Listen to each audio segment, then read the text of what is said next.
Welcome to the English edition of Around the Globe. The repression of peaceful protests, police firing, night raids and intimidation have suddenly turned Indian Republic into something like a pariah state internationally. The students and faculty of Massachusetts Institute of Technology wrote in solidarity and support for the protests in the country. A statement issued by them has expressed dismay at the repression in Kashmir and the states of Northeast. The students and alumni of Syracuse University, Colgate University, Central New York Community have joined the call for immediate cessation of repression. The Philadelphia Coalition Against Fascism held protests against CAA and NRC. Students from University of Pennsylvania, Temple, Drexel, Villanova, and Rutgers said the moves of BJP regime are tantamount to converting India to a Hindu Rashtra. The faculty and students of the University of Southern Florida and the University of British Columbia in Canada also joined the protest marches and condemned the brutal police action. Foreign media continue to attack the policies of the central government in India to muzzle the protests against CAA and NRC. Washington Post has said that although people from all faiths have participated in the demonstrations, critics say the UP police have especially targeted Muslims, raising concerns about religious profiling. Nearly all who have been killed or detained are Muslims. In a separate editorial published, the Washington Post says that India marks a new low for the democracy. The Guardian, the British newspaper, said the suspension of data services, phone calls, and texting is an inauspicious tactic fit for autocratic governments, but now used most often in the world's largest democracy. The Gulf News Daily says that it is the end of Modi's efforts to be feted at a global high table and being in the league of global leaders. His autocratic decision as regards CAA and NRC has reduced the dream of Modi to become a great leader to ashes. The paper also quotes Indian publication Hindu Business Line to make fun of his wanderlust. Modi made 97 trips to 57 countries since 2014 when he became the Prime Minister. His foreign minister, late Sushma Swaraj, was not allowed to set foot in any foreign soil. Gulf News also refers to the infamous monogrammed suit he wore when he greeted Barack Obama, the US President, during his visit to India. But Chinese media is in a mood to express appreciation for the suppression in India. Official English daily called People's Daily, published from Beijing, welcomed such measures as crucial for maintaining peace. Probably a note of thanks for BJP regime's silence on the crackdown in Muslim-dominant Xinjiang. Human Rights Watch of New York has called on Indian authorities to cease using unnecessary lethal force against demonstrations. All the repressive measures and police firing occurred in the BJP-ruled states like UP and Karnataka, says HRW. HRW also alleged that the state governments are using colonial-era laws, internet shutdown, and stoppage of public transport to stop people coming onto the streets to protest the draconian laws.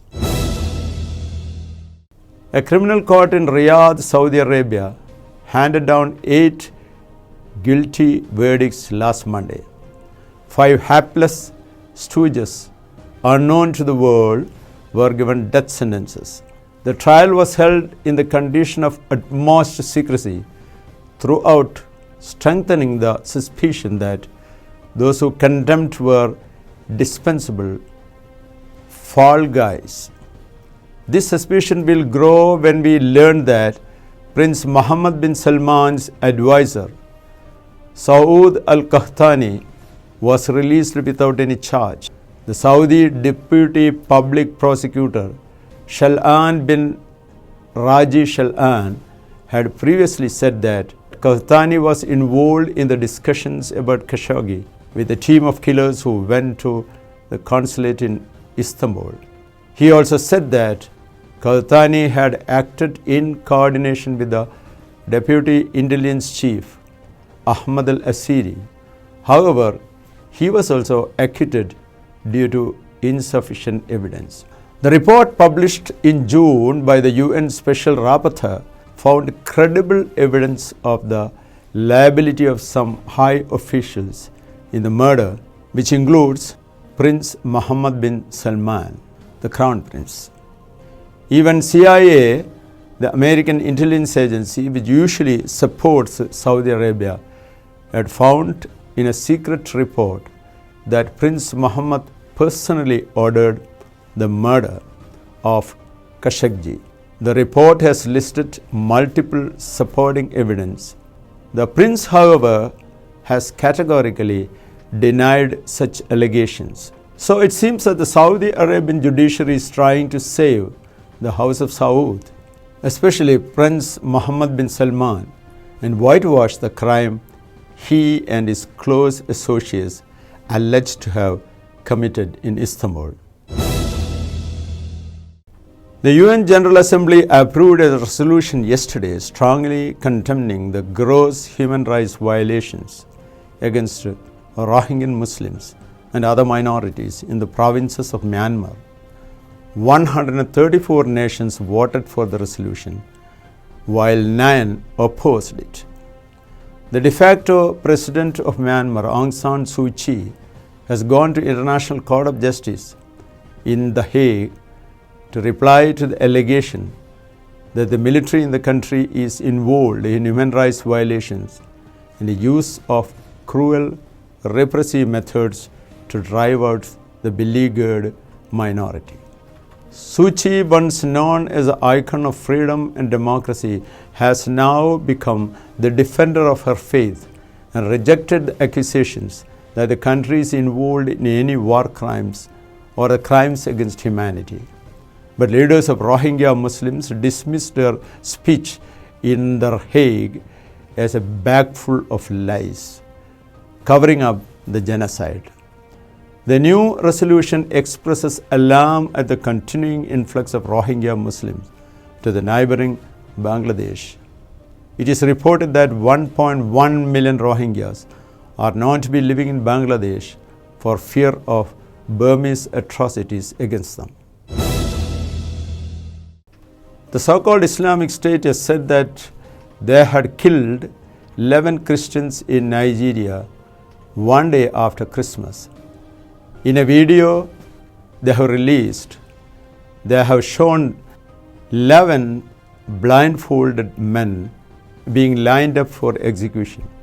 One was shot dead while the other 10 were beheaded. A masked man in the video claimed that the killings were a response to the killing of the self-proclaimed Caliph of the Islamic State, Abu Bakr al-Baghdadi.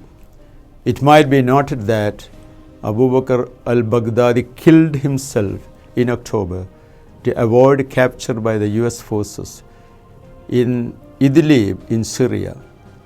Islamic State West Africa is said to be an independent franchise which broke away from Boko Haram, another such extremist group working in the Sahel region. ISWOP now works under the Islamic State banner, trying to carve out a caliphate in Nigeria's northeast, a place which became well known for the atrocities committed by Nigerian military. Around the Globe English edition is signing off. Thank you for watching.